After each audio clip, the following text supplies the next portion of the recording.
Hey, everybody. Welcome to the NEPA Scene Podcast, the only live streaming face to face arts and entertainment podcast covering Northeastern Pennsylvania, offering a true alternative voice in local media. We're coming to you from the NEPA Scene studio underneath Center City Print in downtown Scranton. I'm Rich Howells, the founder and editor of NEPA Scene. Summer Costco's behind the scenes in the producer's chair. And tonight we're here with Wilkes-Barre event promoter Bobb Mac, a.k.a. DJ Robair, to talk about his lifelong involvement in the past and present music and art scene.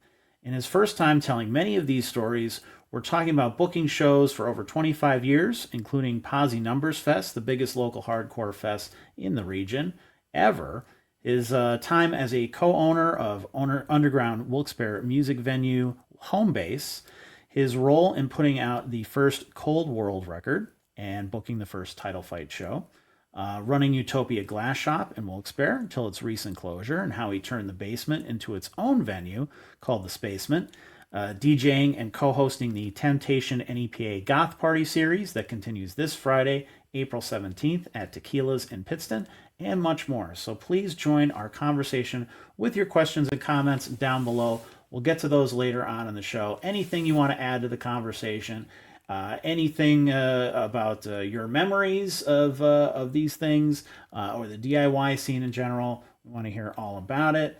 And Summer, you can cue the music.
NEPA Scene is brought to you by Center City Print, bringing your ideas to life in 3 locations, Scranton, Kingston, and Hazleton.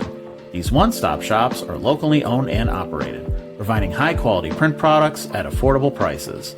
From business cards, brochures, and banners to posters, flyers, and tickets, let their custom design solutions and exceptional customer service make your next project a reality. Use promo code NEPA Scene in person or online at centercityprint.com for 10% off.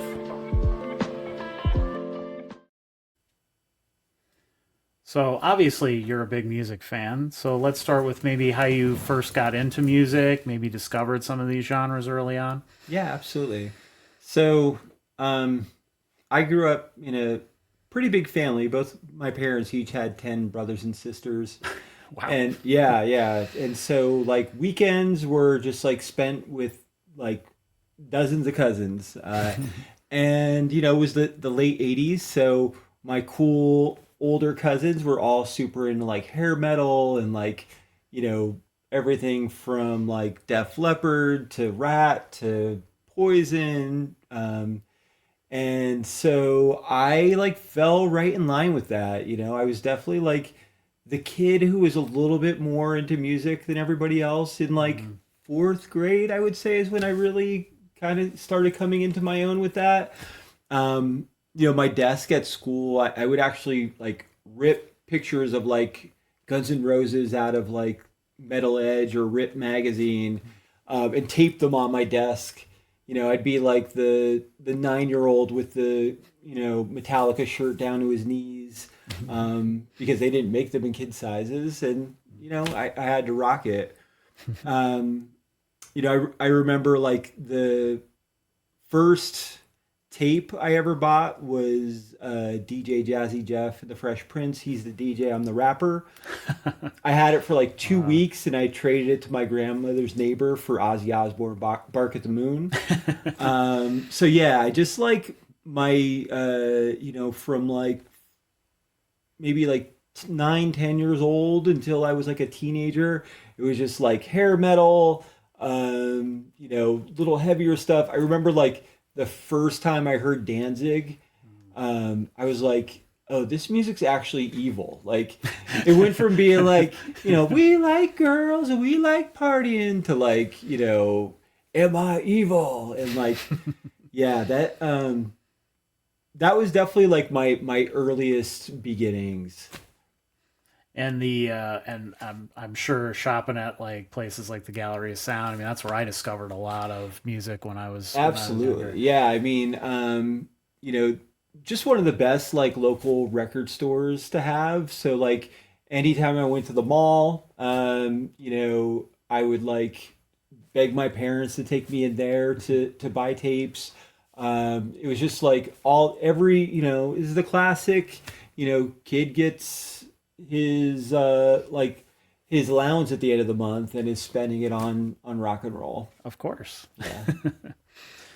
I couldn't just listen to like what was on the radio. I had to like stay up on Friday nights for Yo MTV Raps, and was just like really into like underground hip hop from a young age. One of my neighbors, like it's like the classic 80s movie of like kid from the city moves to the country. And my neighbor's cousin had to stayed every summer in northeastern Pennsylvania from Newark, New Jersey, and would bring all the like DJ Clue mixtapes and like just all these like underground like DJs and underground music.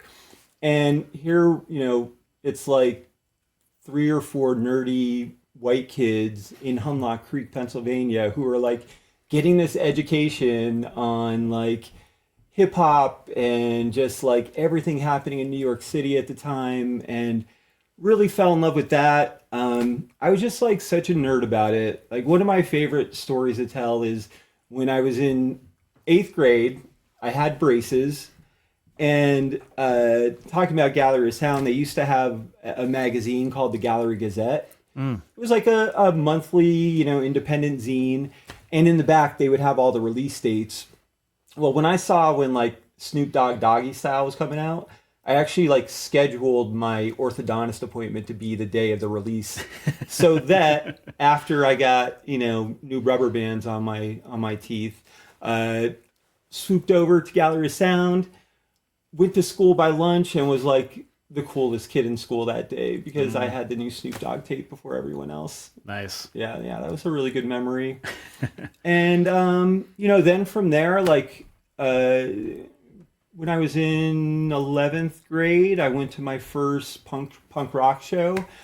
And at first I was like still super into hip hop, so I wasn't as much into the music, but the community aspect of it really just like immediately grabbed me, whether it was because I'm seeing people my age who were like in bands writing music, who had distros where they were selling records and CDs.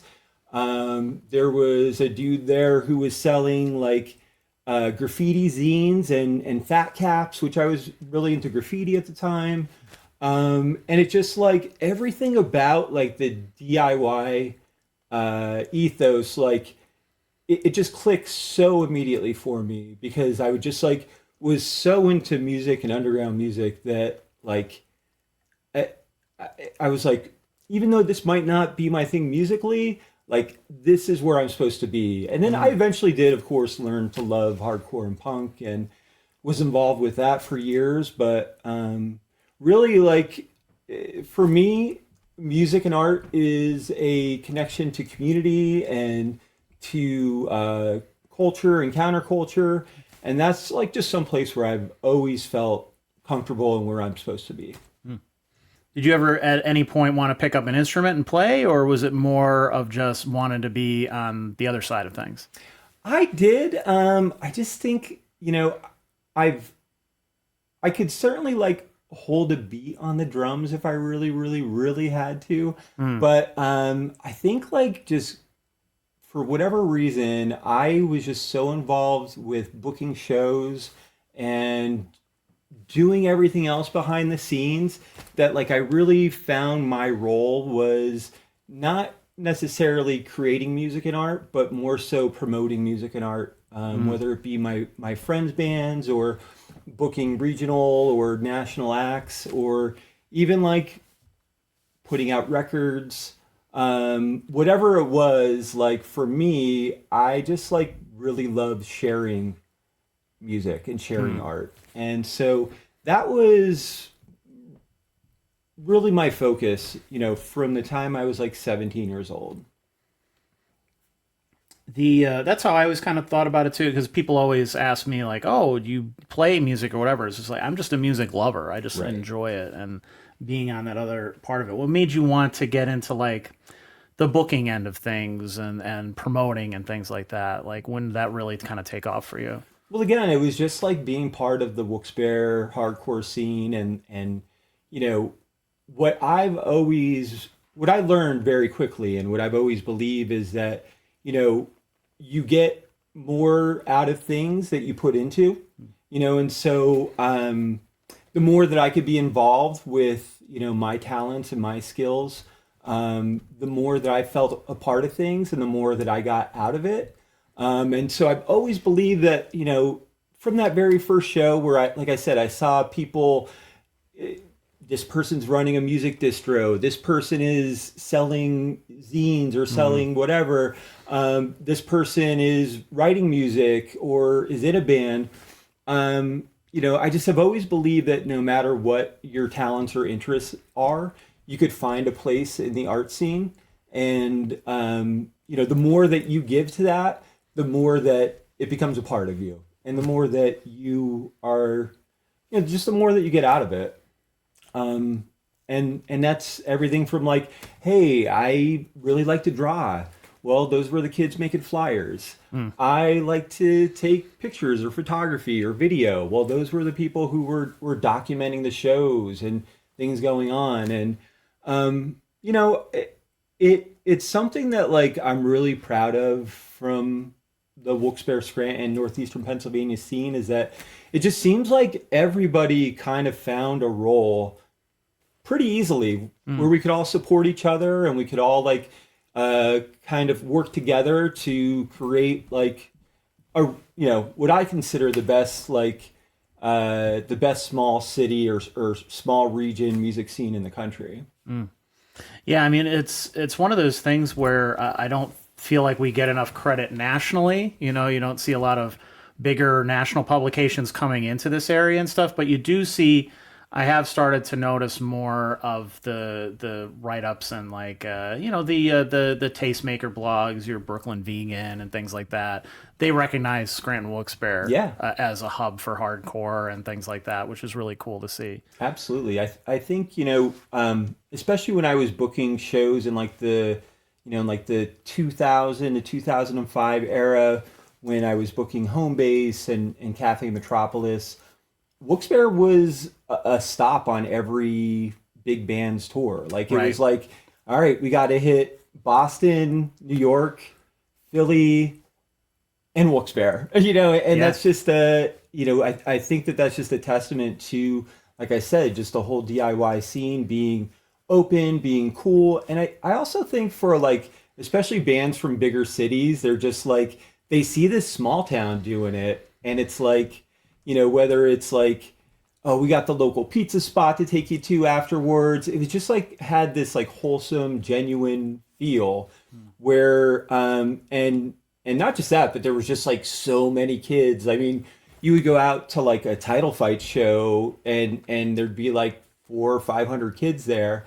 That's just a lot of people, no matter what city you're in. Sure. But to be doing it in a region where like the cities are what, like 40,000 and 80,000. I don't know. It's really incredible. And like I said, I think that it's cool that we could at least like compete with these bigger cities that have literally millions of people. I mean, we're in the northeast of the United States, where it's like the most populated, where the most cities are. And, to have Wilkes-Barre, Scranton be a stop on so many of these bands' tours or, places that they want to play. It's just really cool. And it's just a testament to, everybody who has found their spot to promote and make things cool.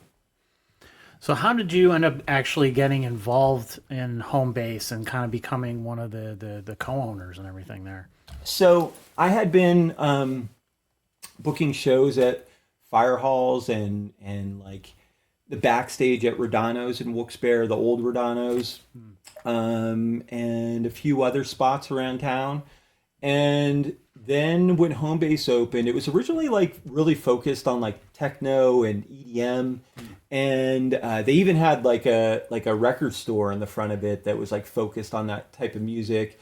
Shout outs to Carl G and to Vince and everybody who was involved then.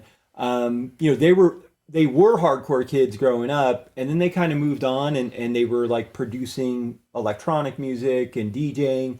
And they were doing these like warehouse parties, which were really successful, but some of the like element of like like the drugs and alcohol that were involved with it, they realized pretty quickly that like we can't continue to do this and have it be a successful venue. Sure. And I just like randomly was like, hey, let's book a show here, and it just did so well. We did another and another, and then they realized like this is the scene that is gonna really like make this place home base, and just like really carry it to the all of the years that it stayed open. And we did music festivals there, we did shows there every week, whether it was a local show or national act. We had international acts.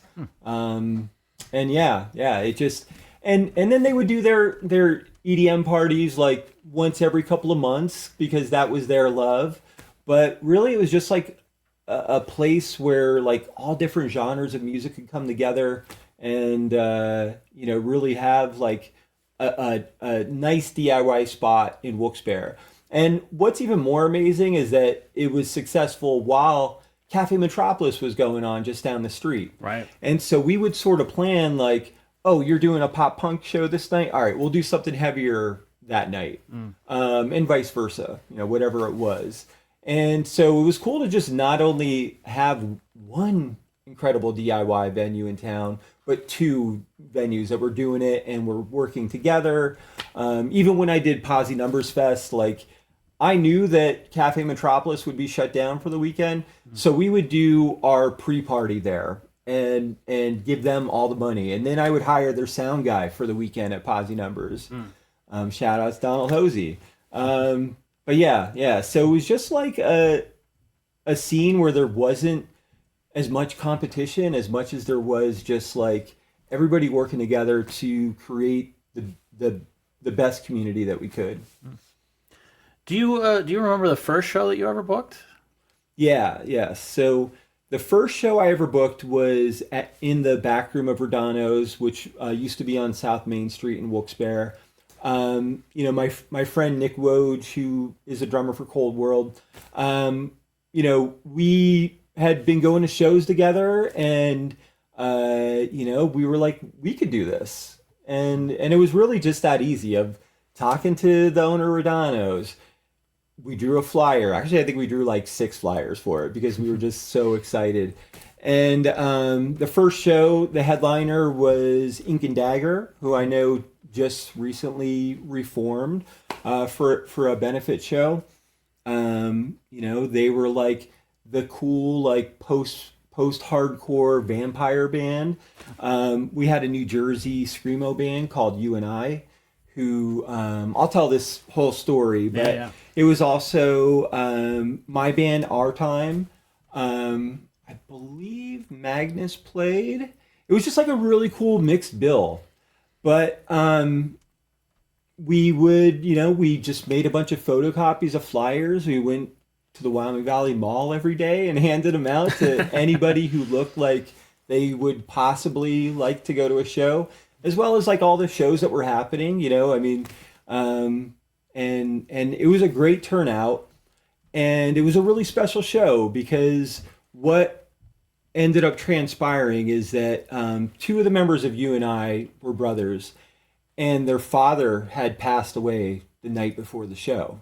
Oh, wow. And they are very like fall on the floor, screamo, like banging on their guitars. And they didn't tell us this, or we would have, talk to them about like rescheduling. They just showed up and were like, no, we're here to let it out. And they played their set, and by the end of it, literally everyone in the room was crying. It was just like so intense and so emotional. Even thinking back on it now, it's just like, one of those memories that you never forget. And then between them and the next band, Ink and Dagger, a bunch of kids had gone outside just to hang out. And what happened, but a bunch of King's College frat kids rolled up on the punks and were like talking shit, and like stuff was going on. Because for Ink and Dagger, it's like almost, I don't know, it became a thing where people would just wear corpse paint. White face paint your eyes black. And, for jocks and frat kids, that was a target. Yep. Well, Ink and Dagger goes on, set, blew the roof off the house, was just like insane. It was at around the time that backyard wrestling was becoming a thing. And so like some of the local wrestlers were there. Some of them like bladed their head and were bleeding. And it was just like the whole room was like singing along. And it was just such a cool show. And then after the show, when we went outside, well, we got the frat kids back. I'll leave it at that. Of course. But so many like elements of that show are just so memorable. And I mean, it was like the perfect launch pad for me to be like, this is what I want to do. And it shows you too how that environment can act as a way, not to shelter yourself from the rest of the world, but to give you a kind of a haven outside of those people who just don't seem to ever really understand that kind of stuff. And it's funny how the cultures kind of come around on a lot of the music, because now you see jocks listening to punk or metal or anything else, which was really for the outcasts, the weirdos, the kids who didn't fit in and stuff like that. And now you see those people at those shows, and it's like, it's very strange because you don't want to gatekeep. You don't want to be like, well, this is mine, and this has been mine. At the same time, it's like, do you really relate to this? Yeah, or are you just here to push people around? Like, I don't know. It could go either way. We used to say Rage Against the Weight Machine, right? Right. But yeah, I don't know. Like, as I was saying earlier, there is a place for everyone. And, I was never someone who was like super attracted to the like tough guy scene and the I hated when somebody would get hurt at a show from moshing or whatever. But at the same time, I grew up also going to CC's and music, which was central for that kind of music, and I loved it. So I don't know. It's like as long as you are coming from a place where you're here to respect everyone, you're here to join the culture rather than try to form it. I mean, I don't know. I think that there have been a lot of people who were normies before who maybe are more normies now even, but they have those memories of going to punk shows. They got to experience, true live music, true emotion, and people who did care about it. I don't know. I'd like to think that we've moved some of those people. We've opened their minds up to whether it be like a healthier lifestyle, like straight edge or vegetarianism, which was like huge back in the late 90s and early 2000s, or even like learning about, I mean, I don't know. I used to rock a shirt, that was like said fuck homophobia in like the early 2000s, and would wear it to college and get looks. But, some of those kids ended up coming to shows, and I don't know. I just always totally get where you're coming from, but I just would like to think that the hardcore punk scene is big enough that could even change some of those people to have a more open mind about things. Yeah, I think it has. And there's, you see people's, everything's a playlist and things these days, and you see the variety of stuff anymore. It's not as locked in as like it used to be, where it's like you had to kind of be a punk kid, and if you were outside of that, you're a poser, like that sort of thing. Oh, I can't listen to pop, or I can't listen to this or that. And now it's like all those barriers are kind of broken down, where people don't really feel, I don't think, as much of that anymore. I agree. So that's, I think, a positive thing as well. So with Homebase, what were maybe some of your favorite memories of shows there? Whether they were stuff that you booked, or just stuff that you were a part of in general. For sure. I mean, all of the Posi Numbers Fest were always really cool.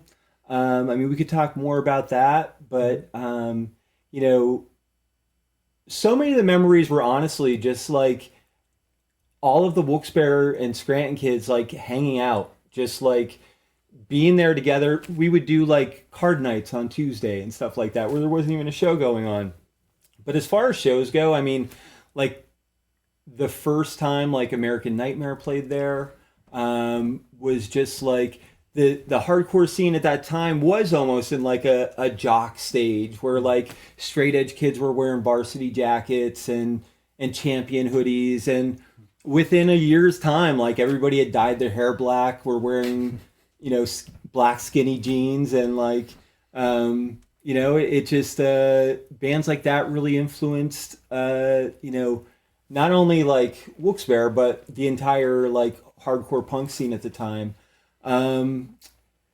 Trying to think of some other like big moments. It's tough. A lot of it like blurs together, but It was just more so just like as I was saying earlier, just always being welcoming, whether it be like regional bands or bands that were coming through.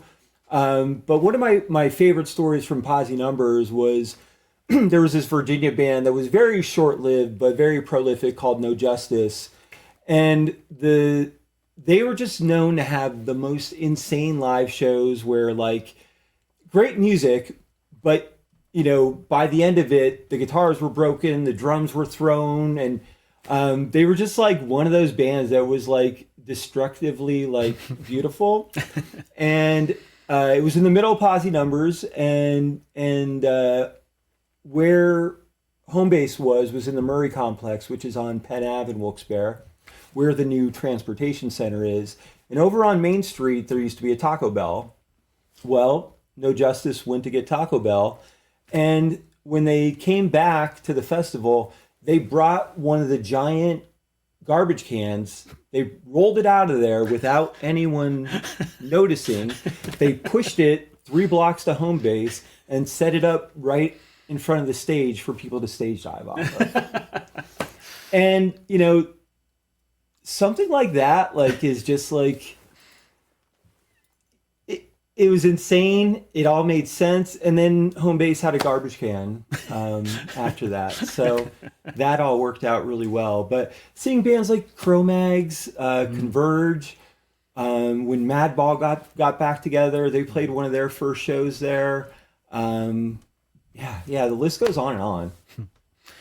I guess we should, for maybe some of the younger people who don't remember it, could you describe a little bit of like the look and feel of it? Like, how many people could you fit in the place? So I think our biggest shows were Posi Numbers, but we also one of the biggest shows we ever booked was Saves a Day with Newfound Glory and Piebald.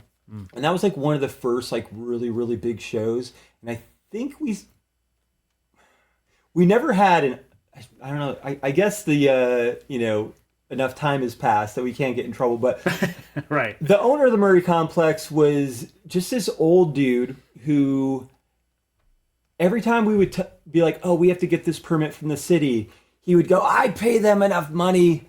And like, I think it was like a cash in a brown bag type of situation. Sure. But I think we fit like over 600 people in for those shows, and the same for Posi Numbers. But it was literally just a square warehouse room, It had a big bay door that we would open up in the summer and put a giant industrial fan in. But it was in this like giant industrial building that had different things going on in it. Next door to us was a coffin company that like people would break into and like take pictures in the coffins. There was like an independent bookstore in there. I don't know. It was just like a really weird building that just had survived like decades and decades in Wilkes-Barre and just was like this perfect place that was like out of the way where we couldn't bother anybody. The only like people living near there was a homeless encampment in the back. And they didn't care, and there was a glass blowing studio like on the other end of the parking lot. And then the Murray's Inn, which was like a classic bar that, would do, like the cover bands on Friday nights. And actually sometimes bands would leave Homebase and go over there. Murphy's Law once played Homebase and then went over and played like pretended they were a cover band and just went over and played like Pink Floyd songs and stuff. And so, but yeah, it was just like this warehouse in this industrial space that was like the perfect spot for a DIY venue. So let's talk Posi Numbers Fest. How did that come about? And how did that grow to be kind of the legend that I think people still talk about? Yeah. So Posi Numbers, before Posi Numbers, there was a fest called Wilkes-Barre Fest. And my friends Ted Kerpovich and Ed Gieda, who we'll talk more about, they booked this fest and like it had every cool emo post-hardcore band on it, from like the Get Up Kids to Hot Water Music, Braid, like literally every big emo band of the late 90s played this festival. And it was so cool. Like I remember the first time I walked into that festival, I saw these dudes with giant beards, and I'm like, oh, they must. It was at a fire hall, the independent fire hall in Kingston. I'm like, oh, these dudes must work here. And then they got up on stage and like blew the doors off the room. It was Hot Water Music, and they just looked like these like redneck like firefighter dudes or something. And so like that was like my first like, oh, this is how a festival runs, and you have to make sure that like the bands have this much time, and it was exciting to see like, in between bands, them rushing everything in and off stage, and people were there from all over the country, like people from Jersey, New York, Ohio, Philly, up and down the East Coast. And it was just like, okay, like I get this, but they weren't booking like the hardcore punk bands that me and my friends were really into at the time. In the late 90s, early 2000s, the like fast New York hardcore, like straight edge, bands that were influenced by like Judge and Youth It Today and Gorilla Biscuits, they'd kind of fallen out of favor a little bit, but we, our crew of kids, that was the music that we loved. And the band that we really looked up to was Magnus, which was fronted by Dan Mills, who went on to be the singer of Cold World. This was his band before that, along with Jody Bush, Jesse Zinga, rest in peace, Jesse, and this dude Huey. And they were just playing like fast, like 1, 2, 3, go type of hardcore that we all really just like connected to. And unfortunately, I mean, Ed and Ted did like an amazing festival with Wilkes-Barre Fest. And so I don't want to say like we were in competition or we rebelled against it, but it was our blueprint of how to do the fest that we wanted to do. And Dan Mills had been doing shows at this little hall in Nanticoke called Westside Park. And he had booked probably about a half dozen shows that, it wasn't a big room. It could probably fit about 200 people in it. And I kind of started helping him a little bit with doing shows. And the first year we did Posi Numbers, we kind of collaborated on doing it. Because he had the venue, I had bands I wanted to book, He had bands he wanted to book, and it was a 1-day thing. It just worked out really well. Bridge 9 Records from Boston came down, which was like, we couldn't believe that like people were coming from Boston to this little festival that we booked. And they had, at the time there was like a couple of active message boards, the Bridge 9 board, Revelation Records board. And, they really talked it up about like, yo, this is like the fest everybody needs to go to. The next year we did it, and like we did it at Homebase the following year, and it just like blew up. It was so, people from California, people from all over the country.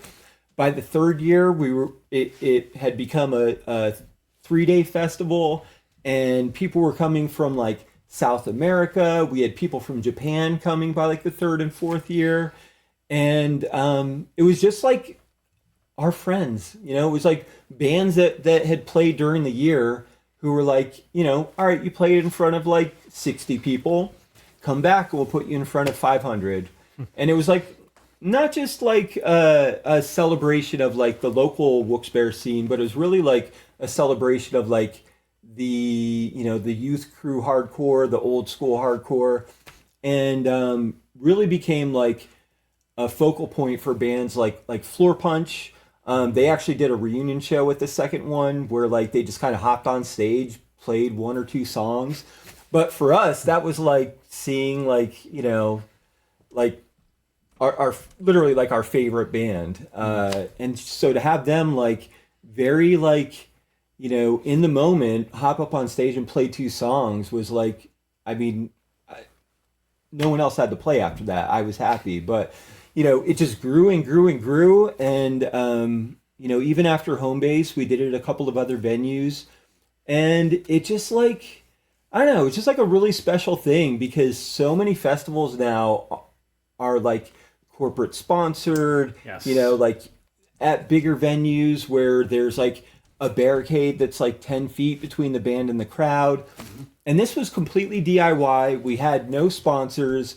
We just had a PayPal link for you to pre-order tickets, and every festival would sell out. And it was, like I said, it was our local scene, and literally the rest of the country would come to Wilkes-Barre to, 3 days of hardcore. There's tons of stories about the Red Roof Inn and all the antics that in the post-show parties and stuff that went on that I think are like just as part of the festival as the music. Bands started making like merch for the festival, which was like really cool for me to know that like an event that I was doing, people cared so much about to make like limited gear for it. People were putting limited releases of records out for that day or for that weekend, and yeah, it was just something that like came together so easy and was such a great celebration of hardcore that like. I think that that authenticity just like really made it special. Like I said, to celebrate our region, but to celebrate like this genre of music in this like small town in northeastern Pennsylvania. Yeah. How many years did that go for? It went from 1999 till 2005, I believe. Yeah. It's funny too. So whenever we do these interviews, I look at all the topics and kind of do a little research and see, maybe I could find some old articles or things out there. Local media is absolutely terrible at keeping their archives up online where people can actually see them and read them. So you kind of get these little bits and pieces of things that you kind of have to put together, and then based on your own maybe fuzzy memories of things and stuff like that. But I one thing that I thought was particularly funny that I just wanted to mention was one of the first things that pop up when you Google the Posi Fest, because they've switched over to this AI bullshit, and it just kind of pulls things that some stuff's right, some stuff's wrong, like it takes from all these different sources. But one of the big things Google is now obsessed with is Reddit threads. Yes. It pulls stuff from Reddit threads because I guess it considers those people experts on things, even though literally anyone can just post anything in there.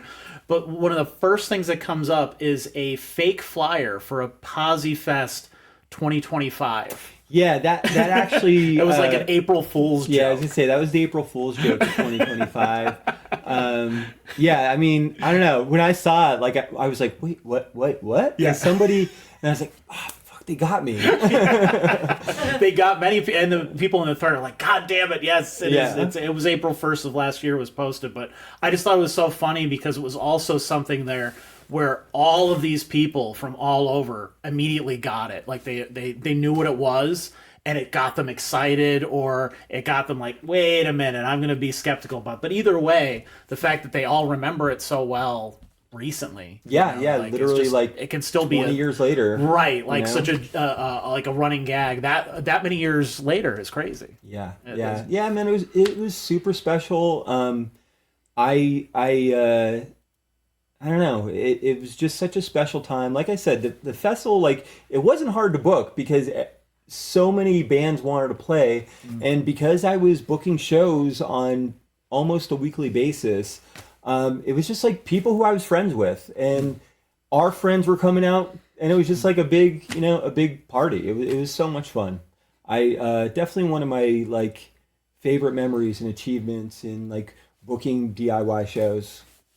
And, that's one of the things that I really try to emphasize with people coming up in the scene now, because I hear all the time, and I don't disagree with them, about how, a lot of local venues just won't book stuff like us or what we do or anything else like that. And I'm like, I know that sucks, and I know it's frustrating, but you gotta figure out ways to do it on your own. Yes. You have to do that. And there are plenty of people who are doing that, of course.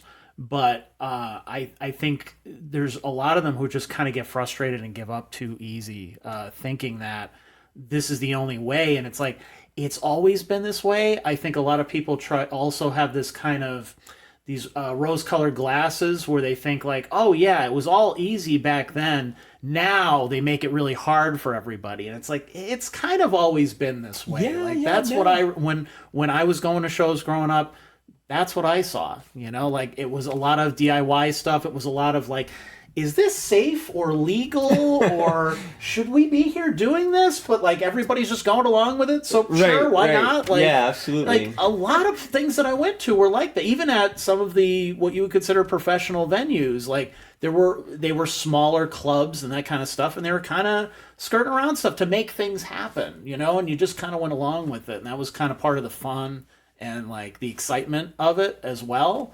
And I think maybe people are kind of getting away from that and expecting like your average, typical business owner who owns a restaurant or whatever to, let me clear out all this stuff for you and let you do a punk show here. It's like, that's just not reality. Right, that's not going to happen. Like, well, I'll tell you one thing that, when you went to a punk show in like 1998, most of the people there, like literally like, maybe 90% of the people there were under the age of like 22 or 23. When I started going to shows, I was 17, and I almost felt like I was old, older, because a lot of my friends who were going were like 14, 15, 16. And I do think that there is something to say about that because, young people are reckless. They don't give a shit where it's at. Like they're gonna find the hole in the wall where they could drag a PA system and some guitar and bass cabs and drums and just like have a party, and just like have a hardcore show, have a punk show. Whereas like when you go to shows now, it's like the average age is like in their 30s. Yes. And you really like, you don't see as many young people, which is why like it's cool. Like, when you do see younger bands, you see everybody like, there's a younger band, like, and they're so supported and they do get on like bigger shows because like we need this to grow. And in the 90s and early 2000s, like, every band was playing in a garage. They were coming up like, you were literally like learning from, maybe one person in the band was taking lessons. Everybody else was just figuring it out. Right. Where now, like, I feel like a lot of people, like the way that they're getting into playing music is through like Rockology, or like they're getting lessons, and it isn't so much just like, hey, let's figure this out, you know. And so it's like, I don't know, I just sometimes wonder if you know, in the, I don't want to say corporatization, but just like in the like, things do feel a little bit safer now, I feel like it, and you know, for better in a lot of ways. I mean, I'm a parent now, and like when I was like, you know, my kids a little bit older than my kids, like I was sneaking out of the house to go to shows, and you know, just doing all types of crazy things that I just cannot picture my kids doing or their friends. Yeah. And like in a lot of ways that's good. You know, we want to keep kids safe, but at the same time, like, where are the kids playing in their garage, or like going to their local fire hall or whatever, and like scrounging up money to pay that deposit to like invite their, you know, all the kids in their class to like see them play. I don't know. I do see that big contrast, and I sometimes wonder, like, you know, where is that balance? Like, you know, do we need to encourage more younger bands to like come out to these shows and not make it intimidating, but make it like a place that, you know, again, is welcome for everybody? Yeah, definitely. And there's people who have, I think, because of, you know, as you said, and we've talked about this on the podcast before, about kind of the corporatization of the concert experience and everything like that. And they've kind of trained people to be like, well, this is the way it is. And there's always huge fees on your tickets, and you have to sit in uncomfortable seats, and you have to, you know, line up and be over here, and you have all these security people everywhere, and it just feels like you're kind of being herded in like cattle. Now sit here quietly and watch that, and then, you know, and then, you know, file out accordingly. Make sure that you buy a lot of overly expensive drinks and whatever else. And, you know, the merch, of course, is 10 times more than it should be, because they're the venue's adding fees onto it and everything else. And it's like, it's just such a, like a nightmare scenario. Then when you go to a local show and you see the difference in that, it's like, I want to believe that hopefully more people will say that's the real concert experience, that's the genuine concert experience, and this is what people are trying to turn it into. Right. Versus people going, no, they're normalizing this, where it's like, this is what we're supposed to deal with now. Yeah. And it's like the whole thing's just a big hassle. It's like getting in, getting out, being just kind of treated like cattle, and not like a bunch of friends getting together and stuff like that. Like, I hate that that's what a lot of it's become, and some of our favorite artists have just kind of become just so far, we're so far removed from them, whether it's the barriers in between or the prices of things. We're being priced out of music where you can't even afford to see a lot of these bands anymore. You gotta, you know, like skip a few bills to go to one show, or one show and then miss all the other shows that you want to see because you can only afford one and stuff like that. It's just like this.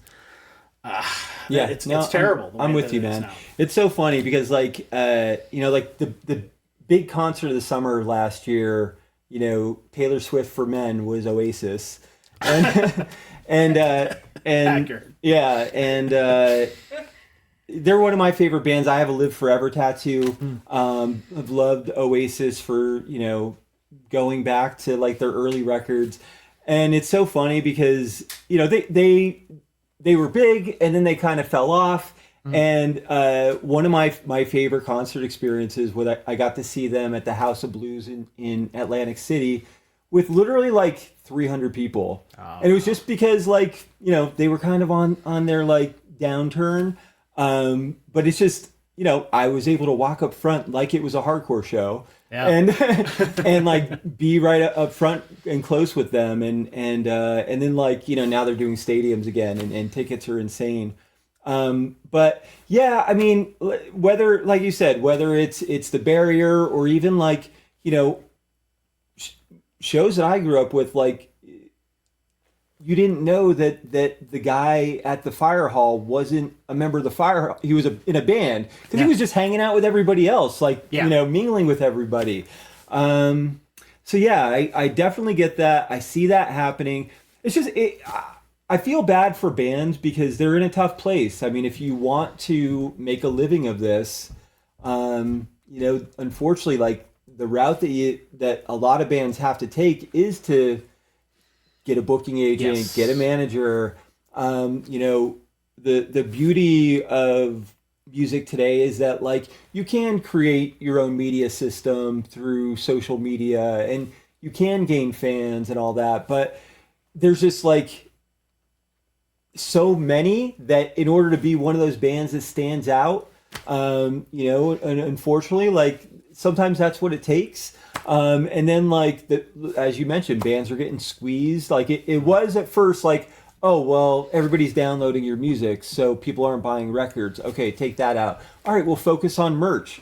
Well, then venues are like, we're going to take right. We're going to take our fee percentage off of the top that, of it. Yep. whatever that is. Yep. I just recently, like, not to get too far ahead, but I just went through a booking agent to book a band for the June Temptation Party. It's a Brooklyn duo called Child of Night.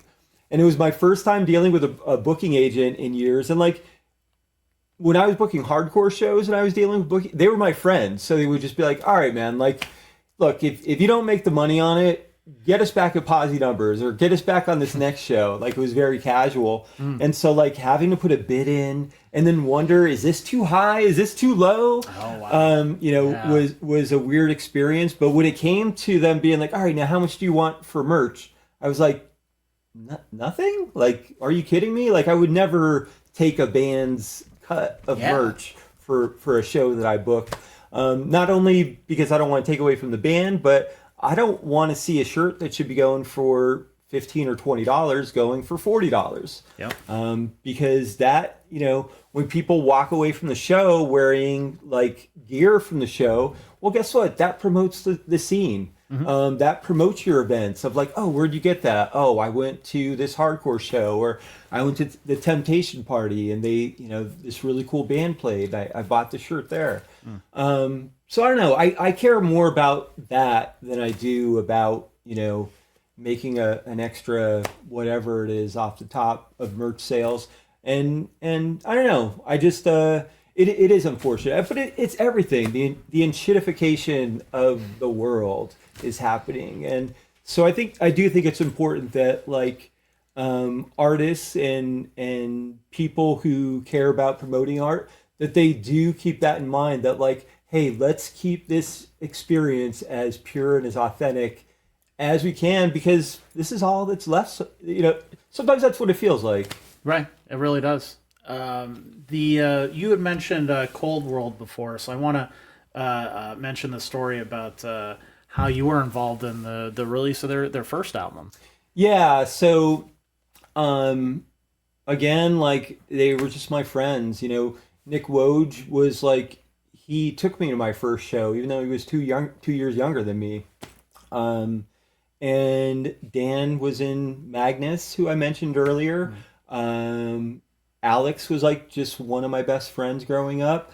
And I don't know, when they first hit the scene, they had gotten some offers from some bigger labels, but I had started this label called Walk All Night. I really was just using the money from Posi Numbers to, hey, how can I invest this back into the hardcore scene? And it was a short-lived label. I fully admit I am not great at being a record label owner. Like, hey, you can't do it all, man. Yeah, no, I mean, and so I did put out that record. I'm really proud of it. It was one of those things where like it had like 8 different covers, limited edition covers and stuff like that. But it was cool just to like be part of that and then see them go on to, bigger labels and of course like bigger tours.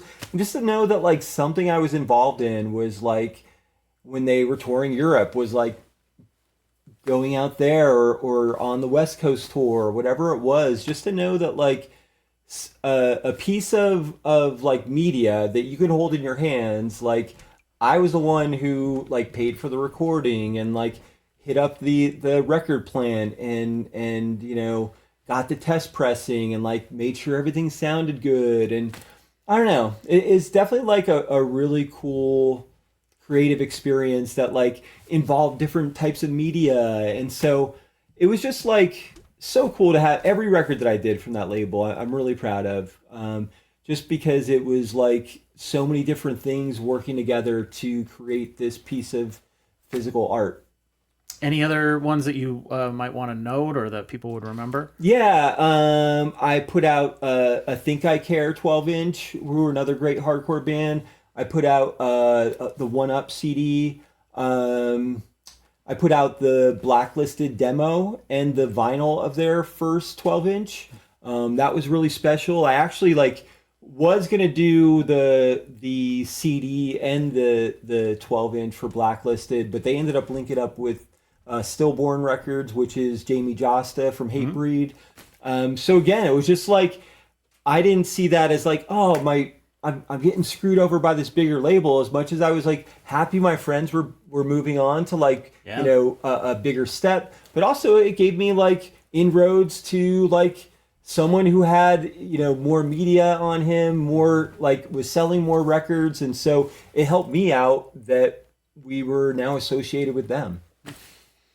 And Cold World's still around. They're still doing stuff. Yes. Do you still follow them or any of the kind of hardcore stuff today? Or yeah, so they just played at Doug's Boardroom a couple of months ago. I know that Dan is in England, so that makes it difficult. Okay. One funny connection with Dan is that we were always really close, and my son is 12. He goes to I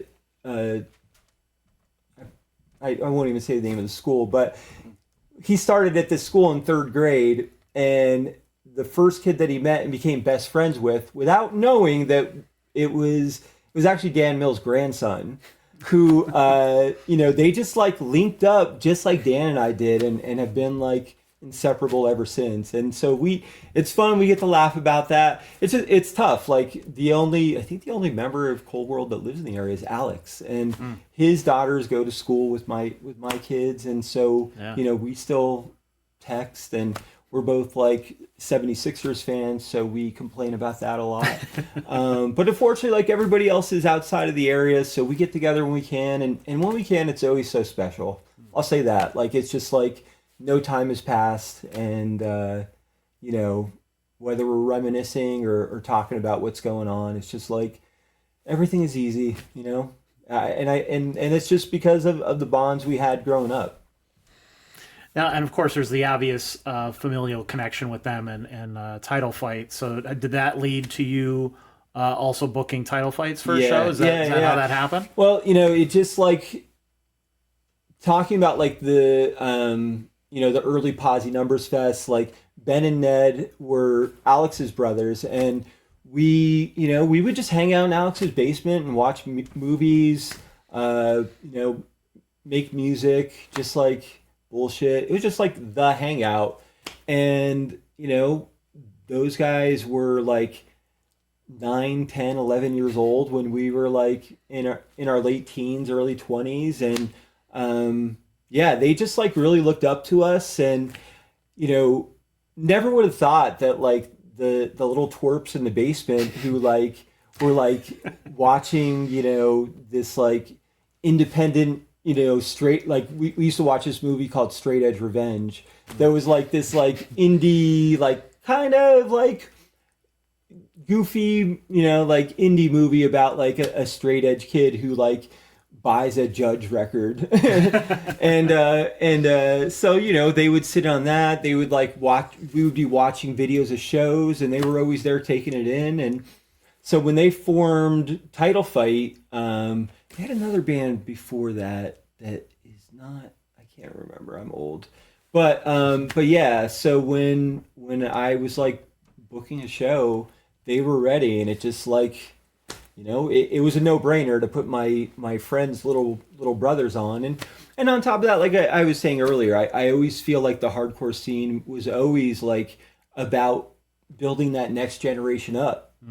So that like you were leaving something for the next generation, And like, people tell me that all the time that like,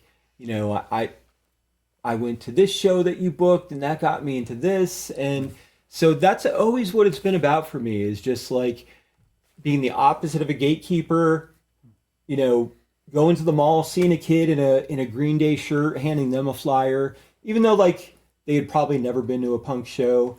And so it was the same thing with those kids. And it was like seeing them come up, it really was like reliving what we had built. You saw the next generation like take the torch.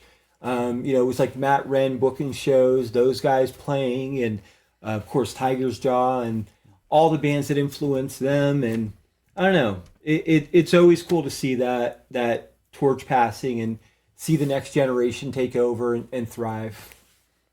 Was that show at Cafe Metro? Yeah. Okay. Yeah. Yep. So what? Let's see. Let's go to. I think we'll probably be skipping ahead a little bit to go to your time at Utopia. Yeah. So I was unemployed, and my ex-wife, then ex-girlfriend, like went to buy like a grinder or something, and was like, "Hey, Utopia's looking for a social media person." They had like no social media presence, and I happened to have a camera. That was literally it. So I went in, took a bunch of pictures, and like made them a MySpace account, a Twitter, and a Facebook. And like the second day I was there taking pictures, the owner was like, "I have to go do something. You take over the store." And I'm like, "That's not what I was hired to do, but okay, I guess." Yeah. And so I did that for a little bit, and then the owner and her boyfriend opened up a store in Stroudsburg, and they asked me to manage that, and that was called Remedy. And so I was running that store for them, and then they just kind of like made their money, were kind of ready to move on, and gave me like a rent to own kind of deal, which like my accountant tells me was like not a good deal in the end. But for someone again with this like DIY ethos, and who the hell doesn't think that they could do better than their boss? Right. If they've been working at a job for so many years. Fair point. And so yeah, I ended up doing a deal like that where I got to like not only like run the store that I was running, but actually like own it. And I also thought at the time, like, man, this is a place where I could not only make some money, but like continue to be connected to counterculture, to art, to activism, because cannabis activism was really big in like the like 2013 to whenever it became like whatever level of legalization we're in now. Yeah. And even though it was very like more the like hippie scene, the like jam band scene, it was like all the movies at the time were like Harold and Kumar and Superbad and Pine, and so it was just like I don't know. I found my connection to the cannabis culture through that, and yeah, I ended up running Utopia for a bunch of years. And it was just all about like being connected to art, whether it was like paying an artist to make a shirt or, working with glass blowers and learning more about that medium and putting local glass blowers on and selling their artwork. It was a really cool experience. And I definitely like, it was, it's a lot owning a business, and I wasn't able to book as many events as I had. I had started DJing in like 2010, 2011. I did this party called Common People, which was at Barton Irby's, which was like kind of like what they call now like indie sleaze, where we were like spinning like LCD sound system and the Rapture and like just like all the indie bands of that era with some like house music and stuff like that. And so I had taken a break from from DJing and booking events. And then like in 2025, we just decided to do a like back to school event, and Purple Lung was like, I got them to play it, and we did it in the basement of Utopia, and then like it just ended up being really cool, and it was like, yo, let's do this once in a while. And then I ended up linking up with Ryan Flaherty to do like a comedy open mic. And all of a sudden, like, we had this space in the basement of Utopia, and Spacement. Let's call it Spacement. That's such a fucking cool name. And yeah, so we started like a new DIY venue again. Like, didn't mean to, weren't trying to, but like the authenticity was there, the passion to have a new venue was there. And, you know, right off the bat, like it just like became a new spot where like we could create community through art. And so it just like, I always tell people like I probably never should have opened up Utopia after the pandemic, because it just like retail, and now every store in every gas station in the area has a mini head shop in it, and vape shops, and it just like was not successful. And, but that like year or so of doing Spacement made all of that worth it. You know, all of the like financial stress and the like, you know, how are we going to figure this out? When I was booking shows again, it just like felt, you know, this is what I'm supposed to be doing.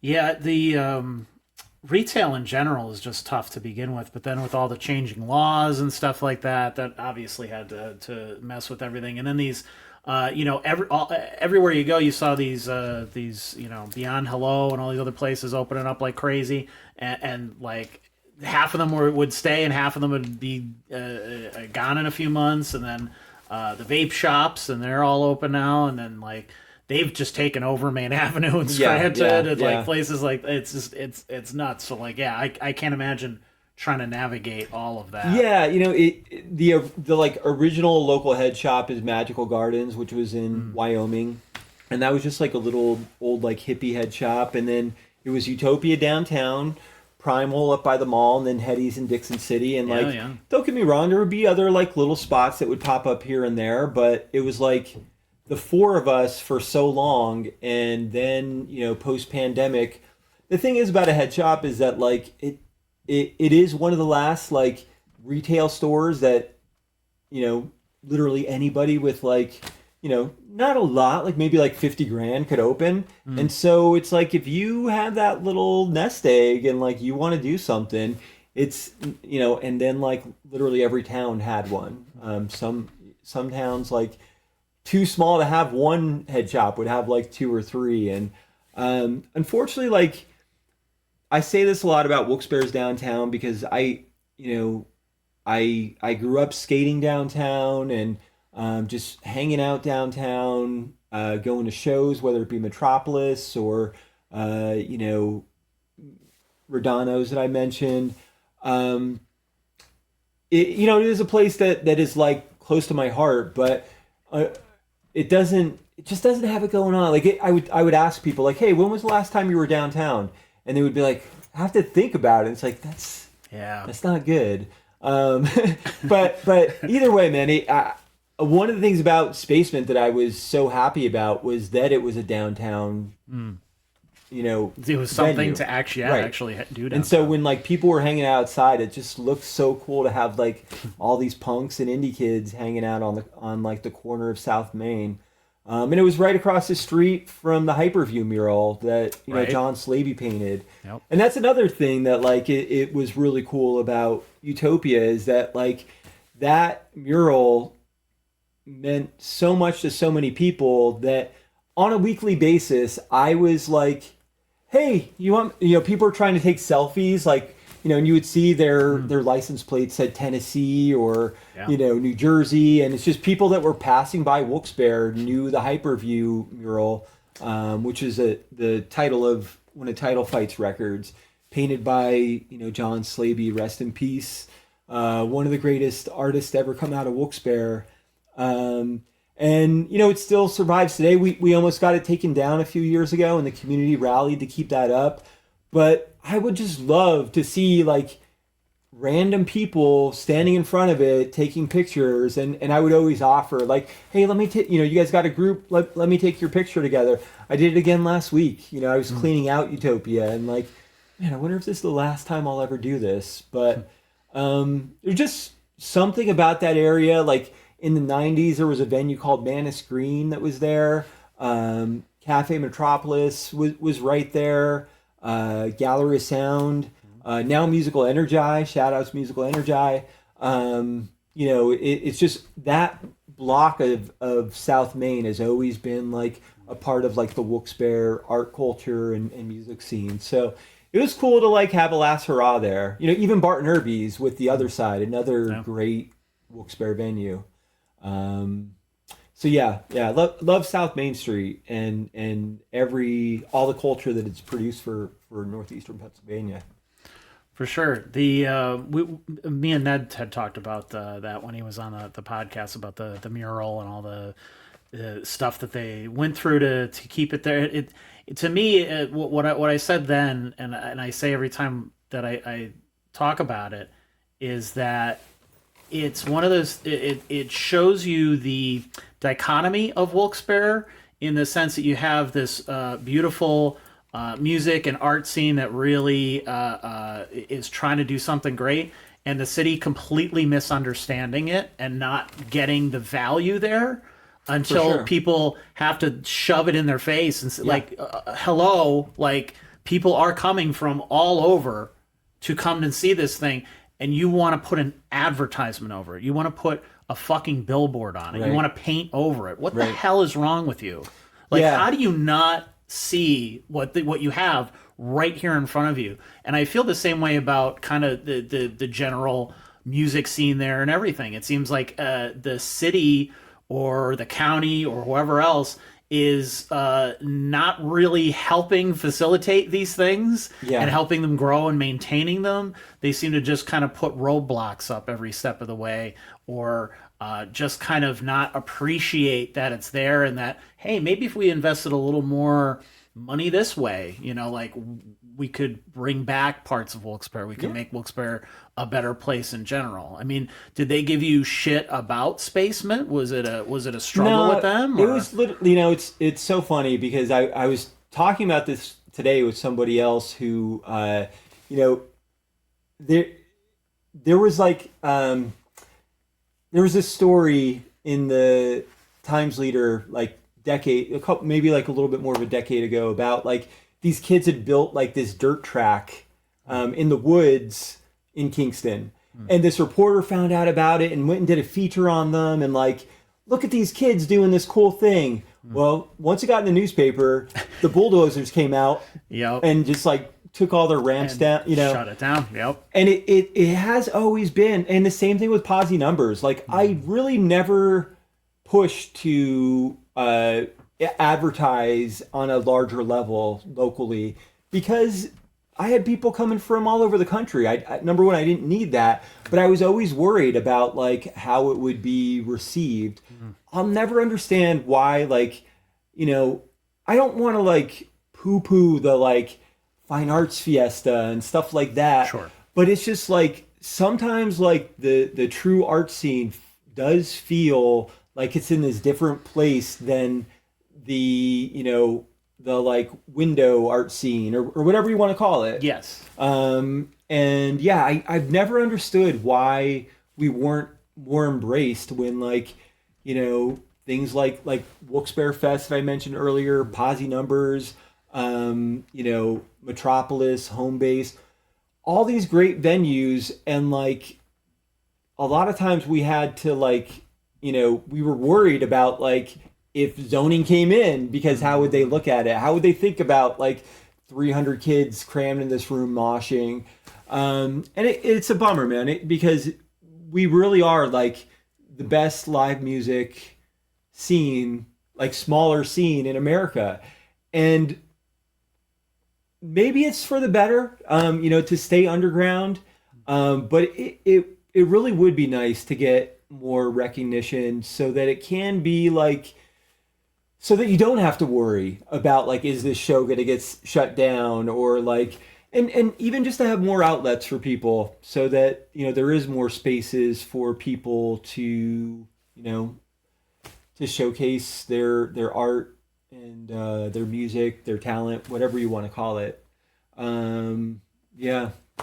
Not all art fits neatly in a little box. No, it doesn't. That you can easily give to the general public or to market or anything else. So, creativity doesn't live there. Right. Most of the time. Right. And you know what? like, I mean, I'll take cool over like being promoted on the front page, and like, sure. I'd rather be promoted by my friends than by like a publication that like doesn't give a shit anyway. Sure. That's true. So how difficult was it for you to make that decision to move on with Utopia and obviously Spacement too? So with Spacement, basically what had happened, it was like we had existed for a year without my landlord really knowing what was going on. And probably for the best. Yeah. And what happened is we had started this comedy mic that was like, the local comedians had they were going to your mic, they were going to different open mics in the area. But we were talking earlier about how sometimes it's difficult to go up and tell dick jokes after someone just told this like heartfelt poem, or like played this acoustic song about like right. a broken heart, and then you're going up and telling fart jokes. Like, and so when I met Ryan Flaherty, we had developed like this, like what we called the Spacement mic, and it was like comedy only. And it was cool because it was like in this like dingy base. It felt like, the most famous comedy club is the Cellar in New York. Yeah. And it gave it that kind of like feeling. It was a place where like people weren't afraid to try out whatever material they wanted. They knew that like most of the people in the room were comedians that got it. And so we were just so excited about that mic, as well as the shows, of course. But I had made like a flyer for the open mic to try and promote to like college kids coming to town, like, hey, join our open mic. You got what it takes? Like, come. And my landlord saw it and was like, hey, what is this? And he played it very friendly. I'm like, oh, come check it out. Come see what we're doing. And he was like, yeah, you can't do this, man. This is like so against code. And I'm like, but it's just a microphone and a PA system and some like folding chairs. Like, but yeah, so that, have to respect the person who owns the building, For sure. Yeah. Closing Utopia was hard because when you have a business for 13 years, it's your baby. You want to do whatever you can to keep it going. But unfortunately, like financially, I was just so stretched. I'm a single father raising, 2 kids. And I was, by the end, was working 7 days a week. And so it's like, well, the money isn't making sense. Don't have my weekends off to, spend with my family and socialize and go out to shows. That it by the time I finally did close the doors, it felt, as much as sad as I was to see it all go, it was like a weight lifted off my shoulders. And now I'm working at a really great company, Silent Sound System, with Brad Wells, who, they create silent disco gear. Yeah, we had him on the show a while back. Yeah. He mentioned that. Yeah. And they're doing really cool, exciting things. I feel really blessed to work at a cool place. Like, I was worried after working in a head shop, like, well, where am I going to get a job that is also like, I feel connected to music and art, and, started working there, and I'm really loving that place. It isn't just about, the silent disco stuff is cool, but we also have done stuff where we've worked with like the Scranton School for the Deaf, and we provided bass packs, which is like a vest that you wear that gives like a bass feeling. So when you're listening to silent disco, which if you're not familiar, basically you wear headphones, and so there's no outside speakers, but you could hear what the DJ is playing. And sometimes there'll be 2 or 3 different DJs, and you could change channels so that, like, if this DJ is playing like goth music, this one's playing house music, this one's playing like 80s. What do I want to listen to? Well, I'll check this one out. So you tune into them. We also have a product called the Bass Pack that's like a vest that is an accessory to it. But we used it to have a dance party for kids at the School for the Deaf, so they could wear this vest and feel the vibration and, just all types of different applications that are really cool. So as sad as I am to close Utopia, I've moved on to something that I find like just as exciting. That's awesome. Yeah.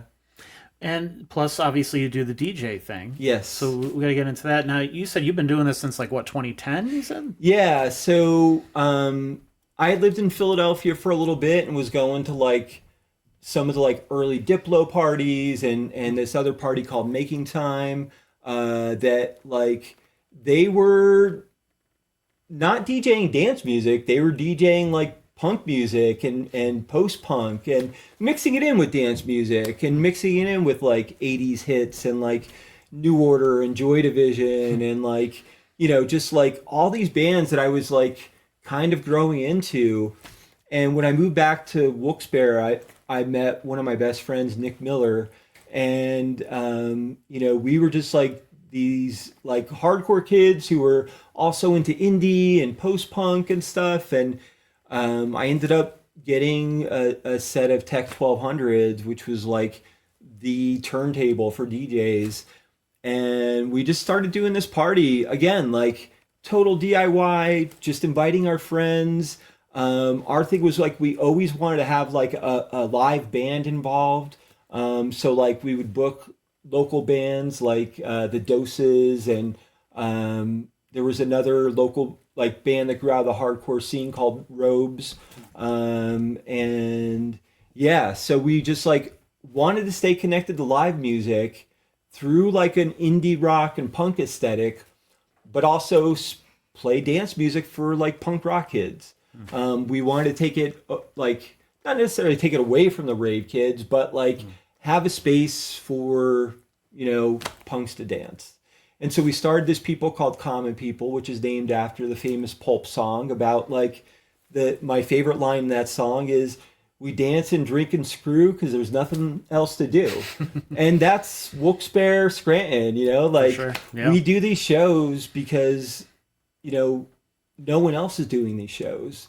And it that song to me spoke to the DIY ethics. We used Common People as a title for our party. And we did that for probably 4 or 5 years. I took a long break and got back into DJing.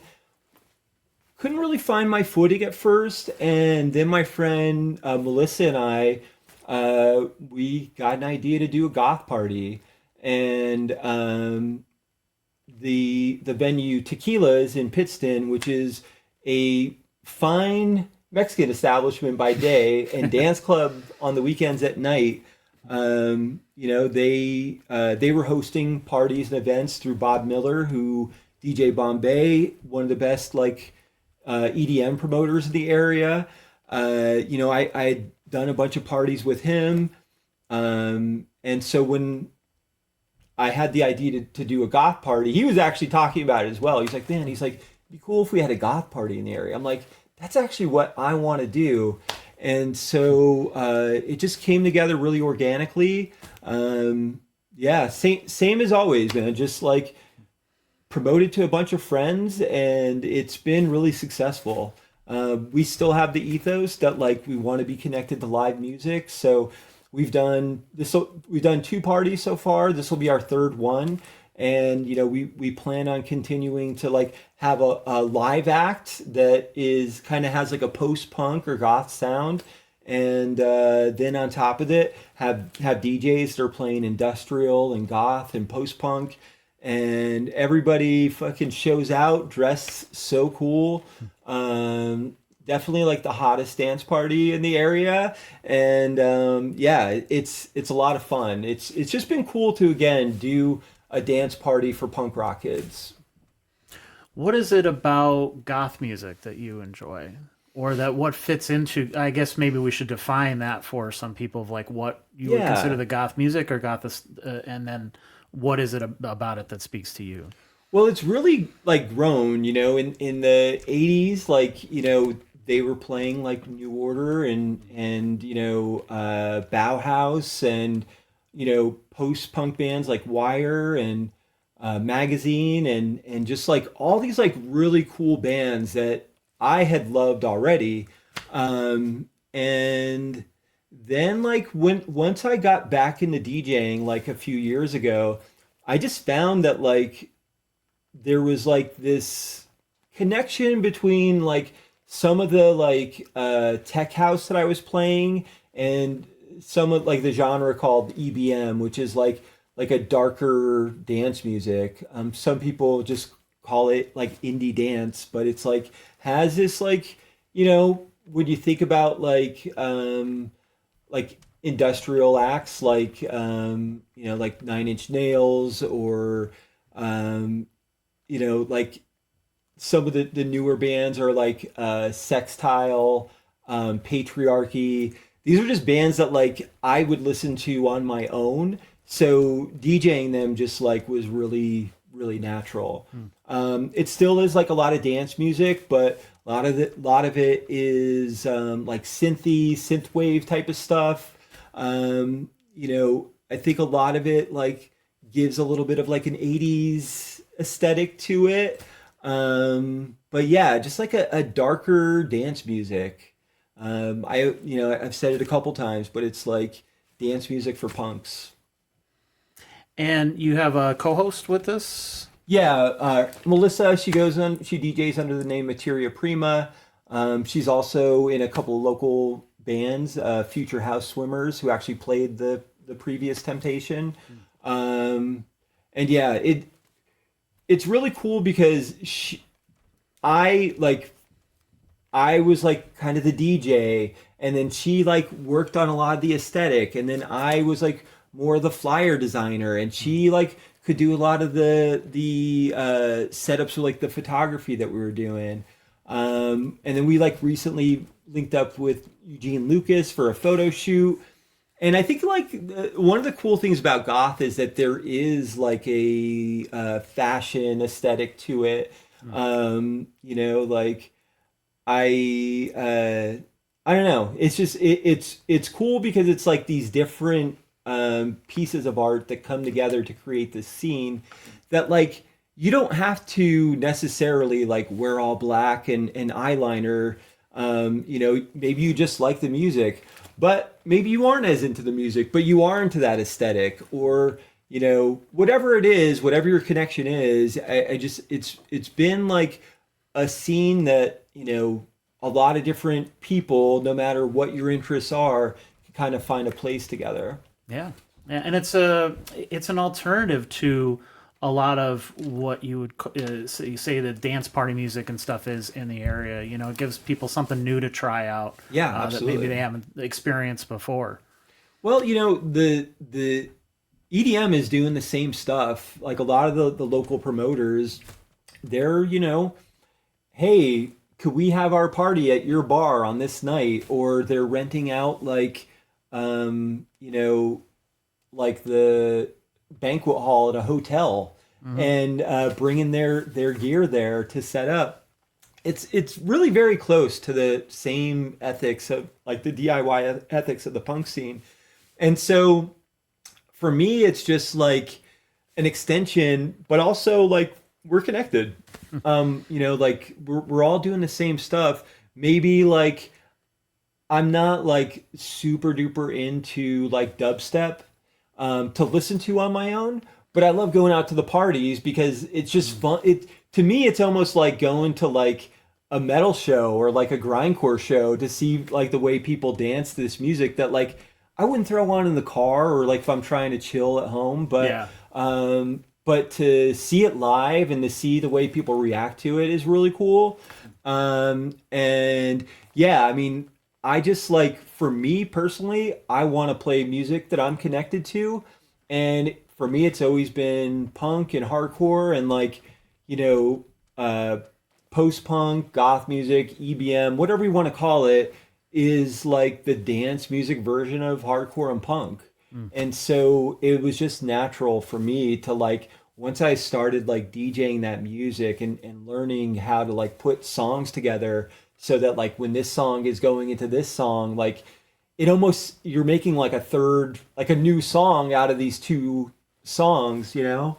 And it's just like, I don't know, it's a, I said I've never learned a musical instrument, but sometimes I do feel like I'm like creating new music by like blending different songs together or different genres together. We also play like a lot of like 80s stuff. Whether it, you know, the party's named after a New Order song, Temptation. But yeah, it's, to me, like that's another cool part of it, is that it's like a genre that has evolved over the years. And like, but no matter if you're listening to something from 2026 or 1982, you could play them together and it's still going to sound really cool. Yeah, one of the things we mentioned last week, we had Cowgirl Pills and Astronaut on to talk about DJ stuff. And, you know, it's not something that we always cover on here, but I posed the question to them, and I'll pose it to you as well. You always hear this side of maybe some of the more cynical things that people talk about when it comes to the music scene, like, oh, these DJs they're taken away from us, from live music and stuff like that. But obviously, you see the merit in both sides. And I said, I think it's kind of, you're comparing apples and oranges. Yeah, I don't know yeah. if you're really, I don't know if one is really grabbing the other's. I get what they mean in like, oh yeah, you go to most bars and stuff, and they'll have a DJ or somebody playing stuff, and then they say, well, that could have been a live band or something like that. And it's yeah, maybe not though. Maybe that's not something that particular venue does or would be good at doing. Or would it be great if they stuck a band in the corner with no stage and no lights or anything like that to kind of like play against each other like this, you know, like would that have really been a great experience for anybody? I don't know. Like I see what they're saying, but I don't at the same time. I'll tell you, for me, it's like, first off, shout outs to Cowgirl Pills, Dylan Eilish. I love you guys. And like, they were like some of the people who I like met and like connected to right away because we were like punks and like playing dance music. But for me, it's like, I mean, I book so many shows. I love live music. Even my parties now, I still try to incorporate live music into it. But sometimes after 10 o'clock, 11 o'clock, when you start to feel the groove, you want to dance to music that you're familiar with. And I think that's like one of the great things about DJing is like putting on a song that everybody knows and you just see the room. Like, you know, a lot of times when you go to see a band that's, unless they're playing covers, you're enjoying it, but until they play that cover song that you're familiar with, you know, you might be enjoying on one level, but to like connect to it because it's a song that you've been listening to at home or knew your whole life, you know, that brings on a whole different energy too. And I don't know, there's space for everything, but that's one thing for me is I really never try to like out-cool people when I'm DJing. Like, I do want people to have a good time. I want them to like be introduced to new stuff that is cool, but what feels best for me is like seeing somebody singing along on the dance floor to a song that, you know, and connecting with them that way. Yeah. That's another thing is that like there is like a really cool connection between DJs and the dance floor. Some people are like, oh, the DJ's controlling the dance floor. But to me, it's a give and take, you know, like you're reading it and you're going off what the dance floor is going as much as the people are connecting with the DJ and dancing to the music that, you know, that they're playing.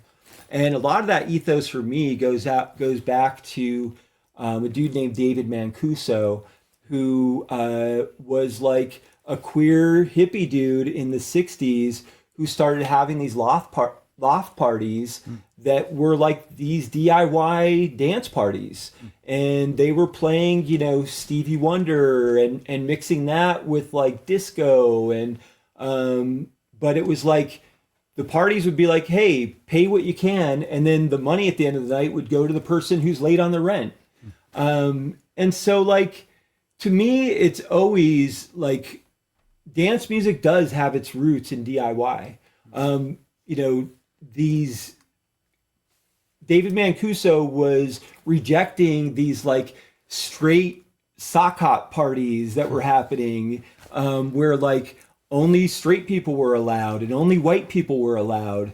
And they were playing this like kind of tight, you know, do the jitterbug kind of dances. And he came in and was like, no, we're going to play queer music. We're going to play black music and everybody is welcome. And, yeah, for me, like that again is like the ethos of everything that I've been doing my whole life in promoting art and music. We want to mention, too, the people who are playing the next one here with you. I'll put the flyer up on the screen. Yeah, absolutely. Zoo, who we've interviewed a bunch of times. You can go to NEPAscene.com now and see a premiere of his latest 2 singles. We did an article on that with him, and we had him on our acoustic session series and stuff. Great guy. He's been coming to the open mic for a while, so... want to mention Zoo and Edward Gieda as well. Yeah, absolutely. So Zoo is someone who I connected with through doing Spacement. I booked him a few times, and when he saw that I was doing a dance party, we knew that we were going to connect and do something together. But one of the really special things is like that new EP is much more upbeat and groove focused. Yeah. And like I don't want to say he wrote those songs for the party, but he wrote those songs for the party. They when he played live, like it would continue to be this like dance music, and it really has like some of those like Peter Hook kind of grooves. And you know, Matt is just a homie, man. He is really good dude. You'll see him out at every show, no matter if it's like an emo band or a hardcore band or a like goth show. And you know, I love his music, I love his sound, and you know, I'm really stoked to be working with him. And in talking about Ed, you know, the very first punk show that I went to was actually like a battle for the bands on Public Square in Wilkes-Barre. Okay. And Ed's band Bedford played. And you know, Ed has been like a punk rock mentor to me. He's just someone who, like, opposite of Gatekeeper, was always like promoting everybody else's shows and events, was always like welcoming, you know, if he saw a new face at a show, he was the person that would go up and say, hey, you know, welcome, you know, check out this band, or here's a record, you know, like just to get people more involved. And he, of course, went on to book Wilkes-Barre Fest. And so I've always been like following his mentorship and seeing how he did things and following that and doing it. And, you know, we have been friends for 30 years. He lives in Philadelphia now. He does a goth party there. He also does a soul party. And, you know, when I started booking Temptation, I was like, man, I cannot wait to get him back up here, because he did Bedford. He also did an Albatross, which is like a classic local like noise core band. Oh, they were so fun. Yeah. And, you know, we've worked together in a lot of different avenues of like, whether it's me booking an Albatross or Bedford or working together on shows. And I don't know if we've ever DJ'd together in all of our years, but, you know, he's been doing his thing in Philly for years. He's also a talented runner. He's actually a sponsored runner who runs all over the world. He also has just like a really beautiful, like, spiritual practice. And is just like an amazing person. And so to have him come back up and do this party with me, like I said, he was playing at my first punk rock show. So like there's just like a beautiful bookend to all this. And then of course to have like Melissa, Materia Prima in the mix, like it's just like this is going to be a really special event. It was also my birthday last week, so this is kind of happy birthday. Thank you, thank you. So this is kind of like my birthday present to myself is like to have a dance party where I get to like play with some friends, be amongst friends, and yeah, I'm really excited for it. Anybody who's a fan of Ed too, he hasn't done anything like this in a long time in the area. No, he hasn't. I can't remember like the last event he's done locally. I know he was DJing in the area in like 2010 era, and of course like performing live with an Albatross in Bedford. But those bands like haven't performed live in decades, so it's gonna be cool to have him out. I'm sure there's going to be a lot of faces who I haven't seen who are going to be coming out and enjoying the party. So I don't know. It's going to be a really cool event. Like beautiful homecoming, also showcasing like Matt and what he has going on with Zoo. And then of course like our new party. So I just feel like everything is coming together for this one in a really cool way. I'm stoked. I think the first time I saw an Albatross was at Cafe Metro, and it was kind of a lesser attended event, but he was just such a presence and just going nuts, and it really left an impression on me because I always saw it as, you know, the old Lemmy quote of he said, you know, how people don't pay to see the guy next door in a flannel shirt, you know, just kind of staring at the wall, noodling. Like they come to see an alien. They came to see something from another world, you know, when they come and see a show. And it's like a great example of that. Absolutely. That type of energy, you know. If you're not putting it all out there when you're performing live, then like, what the fuck are you doing? Right. You know, like, and it isn't about like peacocking or anything like that. It's about like putting all of your emotion, all of the energy, you know, whether it's like, just like what you feel, or you know, you work an office job all week, well this is where you fucking get it out. And there's nothing that like connects more with the crowd than like you putting it all out there. And so an Albatross show was really special, whether it was like a basement show to 13 kids or I remember like there was a festival that used to happen in Kirby Park called Mayday Fest. Yeah. I remember doing some articles on that many years ago. Well, during that show, when an Albatross performed, Ed ended up like in the pond in Kirby Park. And it's like, just, I don't know, man. Again, like someone who like puts it all out there, who is going to give every performance his all. You know, he's a record digger who like was like going into like these like, you know, homes in North Philly to find like these like classic soul singles, and like has traveled the world looking for music. And I can't wait to hear the set he puts together. I know it's going to be dope. Yeah, should be a lot of fun. So we should get to some comments. To wrap up, if anybody wants any questions or AMA. Like yeah, exactly. So if you have anything else you want to get in, now's the time. If you haven't already. So Summer, did you see anything there? Oh yeah. Okay, all right. I'm gonna rewind it back a little bit. Okay, so yeah, you take over and you put them up on the screen and you let us know what people have been saying. Yeah. All right, so we're gonna rewind it back a little bit to the Taco Bell trash can. Yes. Courtney Joan and Bobby Keller, I'll cut to his too. Was that the one Bad Luck 13 set on fire? Yeah. I actually hid during that set because it was so scary. So Bad Luck 13 were a Philly band. They were known to like put on a destructive live show. They usually involve fireworks. They usually involve baseball bats being thrown. They usually involve like people breaking glass over their head. And Harry Cross was one of the people that convinced me to book it. And he was like, look, they're my friends. They're going to keep it tame. And like an idiot, I was like, all right, if they're going to keep it tame, we'll do it. And, ended up being pure pandemonium and destruction. And, but like, these are the shows that you remember though. Yep. Same thing, like, I shouldn't even say their name. There was a grindcore band called, their initials were AC. I'll just leave it at that. And I went to see them at CC's, and it was same thing, man. Like those like stand up ashtrays that like every place in the '90s had.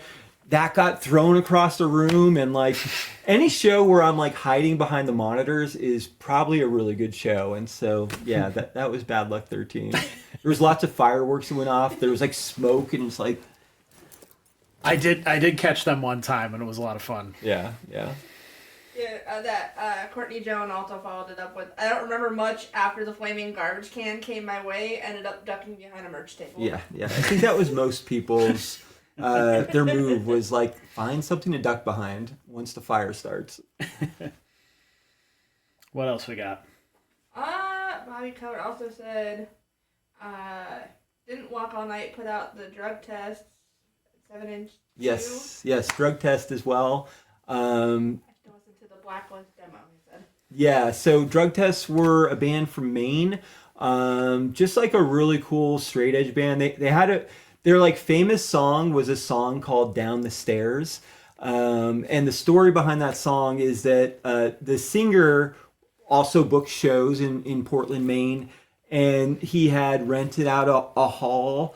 And the show was going on, and this like drunk old dude tried to shut the show down, and he ended up pushing him down the stairs because they were trying to stop the show. He had to fight back, and so they ended up writing a song about it, and ended up on wax for Walk All Night Records.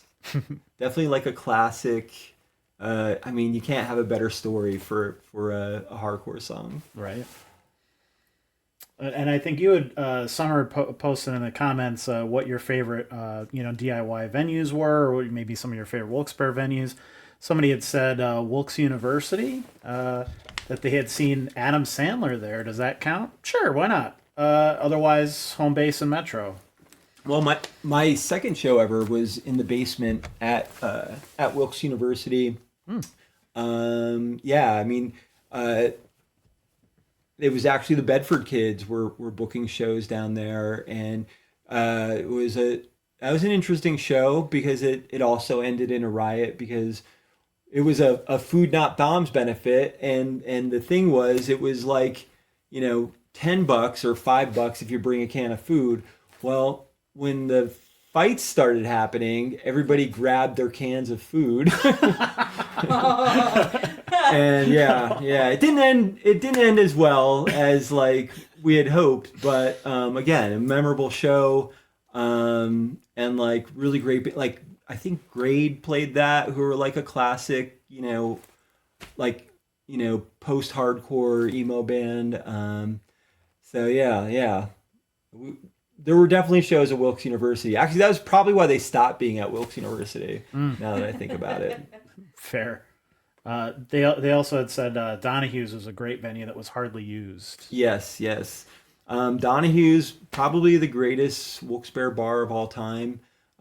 Just like felt like home. And they had the most amazing back room, but by the time like the punks had gotten to it, Joe Donahue, who owned it, was like so elderly that like he literally couldn't keep up with the bar when there was a show going on. So that he was just like really tried to limit that, but we would beg him like, can we please do a show?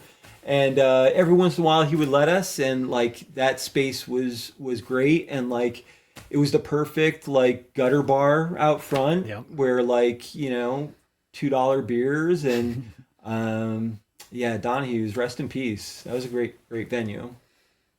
They also said Evans Garage, Charles Mansion was another venue out in the woods of Hunlock Creek. That's where I live, and I'm not familiar with that one. Oh, Evan Evans. Yes. Okay, yeah. So there was definitely like a couple of shows out there. It's always been hard to get. It's so funny because where I live, it's very rural, so a 20-minute drive is not a big deal to me at all. But it was always hard to get kids from Kingston and Wilkes-Barre and Scranton to like take the 20-minute drive out there.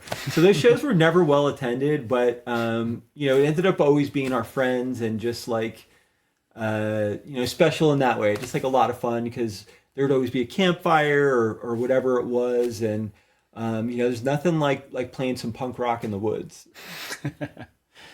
And that same person left off. They're using the username Outrageous Fun, which is why I'm not saying their name because they don't have a name up. But they said Bob for mayor of Wilkes-Barre. Yeah, I mean, sure, why not? I would do it. Maybe we could turn downtown around. I feel like you've done everything else at this point, so you need to at least dabble in politics, maybe. Yeah. I've never been like the biggest. It's funny, like when I talk about politics, I do talk about DIY, because like these are spaces where I learned about politics. Where like you aren't just like coming together to learn about like go. If you want to buy a ticket to see a concert, you could do that. But in like the spaces of Homebase and Metropolis and like the DIY shows are where like people would come together to do like a Food Not Bombs benefit where it's like bring in a can of food and then like, we'll donate that to like the local homeless shelter or the soup kitchen or whatever it is. And it's always like, the hardcore punk scene has always been political, and it pisses me off when people are like, when did this get about politics? It's like, I don't know, 1975? Like, right. And like, I was always about political hardcore bands. I still am. Like, one of my favorite bands of all time is Chokehold, who like, every one of their songs is political. Propaganda. And like, even when I was writing music for my bands, I always tried to include like the struggle of the people, and it's definitely like the kind of music where you can talk about politics, and whether it was like learning from songs or people handing out zines or leaflets at shows about like everything from like leftist politics to consuming meat. Hardcore shows were never just about hearing music. It was about like finding your people and becoming who you are. And so even if I never get to be mayor or get in part of local politics, I always feel like I've been someone who is like just helping to make spaces to facilitate where those kinds of expressions could be made. And, I think too, it also, as you had mentioned, it brings all these different kinds of people together. It gives everybody a respect for other people and other views and other ways of life and things like that they might not have normally been exposed to before. That they, might not have, it's very easy to grow up in maybe a very ultra-religious household or something like that, a very conservative family or something where you're not really exposed to a lot of other different kinds of people, and they just tell you, well, these other people, they're out to get you, or they're against you, or they're against our way of life, or things like that. And people get these terrible impressions of people. But when you go to a show and you're just hanging out and you see all these other people, and they're like, these people are not a threat to me. These people are my, they act like everybody else. They're my friend. They're my friends. I see them doing nice things for people. We're all getting along. How is that bad? How is that a bad thing? And I think it breaks down those walls. When you're singing along with somebody, like it doesn't matter, what their background is, like, what their beliefs are. You're coming together for that. And it's like, it's almost like, 200 people form into one, you know? But yeah, I mean, I don't know. I've always considered it like the place where you could get away from the jocks, you could get away from the bullies, you could get away from the, you know, even like drug addicts, like if you have drug addicts in your family or whatever it is, you know, like it was like an escape from all of that. And like we formed our own culture, we formed our own politics, we formed our own space, our own art. And yeah, man, all that runs into like what's beautiful about like the local music scene. For sure. Did you see anything else on Instagram or anything? Or, you know, because Instagram doesn't come through StreamYard, so we don't always see some of the comments. I don't want to leave anybody out if they have anybody else there. The only thing I saw was just Bobb Mac, NEPA Scene, Dream Team. And then, oh, you got to Ryan Flaherty just said, "Hi, Bobby, I love you." Hi, Ryan. I love you too. Yeah, I love, by the way, I should mention that you gave a space for the comedians because they have so few outlets around here. I've come to really love those guys and really respect what they do through the open mics and things like that. Where I wasn't really, you know, I had been a reporter for years and I had interviewed some local comedians here and there, but I didn't realize how many of them were really doing it and how many talented people there were until I started the open mics. And they were really the biggest supporters at the beginning. You know, we definitely had musicians coming out, of course, but some of the biggest ones were the comedians because they're just like, there's really not many people even allow. A lot of open mics don't even allow us there. Comedians are sickos, you know, man. If there's like 10 open mics a week, they're gonna fill up all 10. Exactly. And you know, part of that is just like you know, it's funny because like bands practice in the basement, in the garage, in their practice space. Comedians practice on stage. Yes. You know, and so whether they're trying to work out a joke or work out a bit, you know, it's like, you know, they have to go and do that. Mm-hmm. And so it's interesting because like, and whether you're seeing like, you know, like a big comedian like Mark Normand or, you know, Shane Gillis, like you see their special, but then if you see them shortly after their special, when they don't have any new material, they are oftentimes as bad as an open mic comic because they're trying to work it out. But then they're going to open mics and shows like, you know, 7 days a week, sometimes doubling, tripling it up. And it's, you know, it's a muscle that you're reflexing. So it's funny because like bands practice away from everybody and then they perform in front of everybody. Comedians practice and perform in front of everybody. Yeah. But, you know, again, like, just like I was saying about like the EDM scene, I see traces of DIY in that. It's the same thing with comedians. They're, you know, they're putting on events, they're promoting themselves. Once in a while, they'll end up on Kill Tony.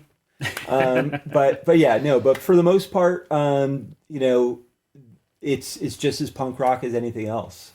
You know, I wish that I could do stand up more. I just, that's another thing another passion of mine that I love. And, you know, I'm just happy that I could be part of like the space that really like helped the local comedy scene to kick off and grow by having like a comedy only mic. I really think they needed that. Yeah, for sure. And it's going to always inspire the next thing. Yes, exactly. You know? So there'll be more to come, I'm sure. And I've seen some other stuff starting up. I know the Billy Craze and the Pact guys are doing some stuff in Oliphants, the Bar and Company. I think they're trying to get a comedy mic type workshop sort of thing going. Cool. We're like, okay, you get up there and do your thing, and maybe we could talk afterwards and all kind of like, hey, maybe if you fix this or change that, it would work out better or whatever. I think it's a great little idea too. So hopefully, you know, more stuff will come out of that. But yeah, I would love to see that scene grow.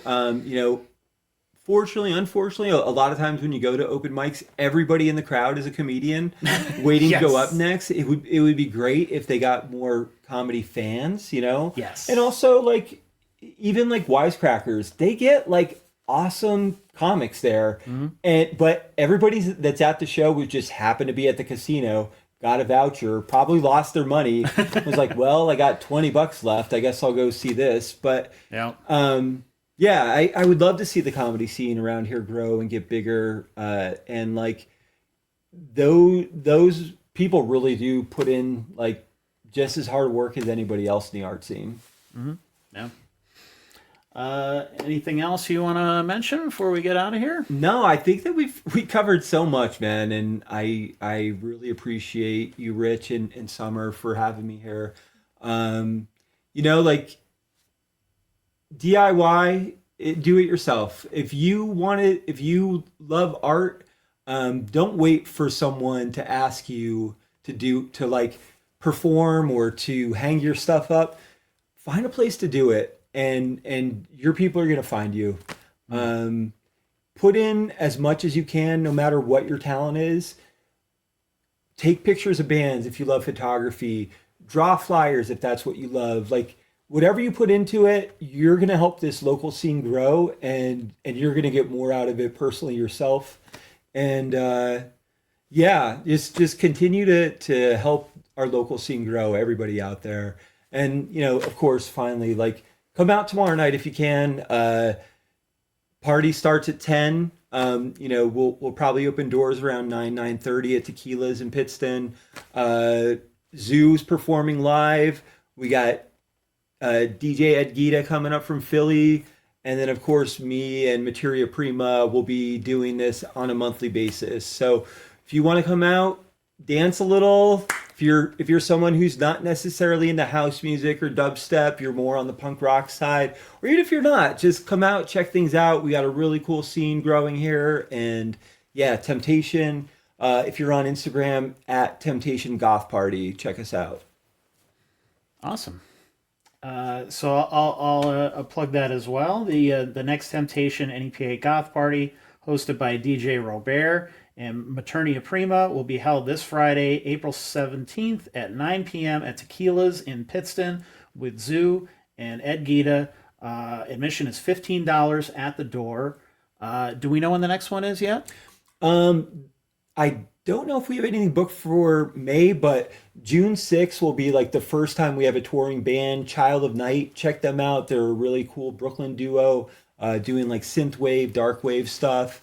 And yeah, that'll be at Tekilas Friday, June 5th. Awesome. Yeah. Well, thank you so much for coming on. This was a lot of fun. So much fun. A lot of good reminiscing too. Yeah, you know, yeah. It's nice to be able to tell my story, and you know, like, thank you so much. I said this earlier, but I respect so much that you not only do the open mic, but do this on a consistent basis, and are just like providing a media space for, you know, whatever art is happening in the area. Thank you. Yeah. And, you know, we got some great responses. We posted last week asking you what you'd like to see on the show. We got a lot of great people. Obviously, people are going to plug themselves, and that's totally cool. You could do that. But a lot of people had other suggestions for like topics and things like that. Really, really helpful, because we want to know what you guys want to see, what you want to hear, what you want to talk about, all that good stuff. You know, we're always going to, you know, book a variety of different people on the show, but we also want to know what you want to see. And if you enjoyed this conversation, obviously you did if you made it this far. So like, comment, share, do all the good algorithm things so that we can reach more people and get out to more people. That always helps too. I also appreciate if this is something where you maybe weren't familiar with some of the topics, but you wanted to watch it anyway and kind of learn more. That's also something we're trying to promote with the podcast as well.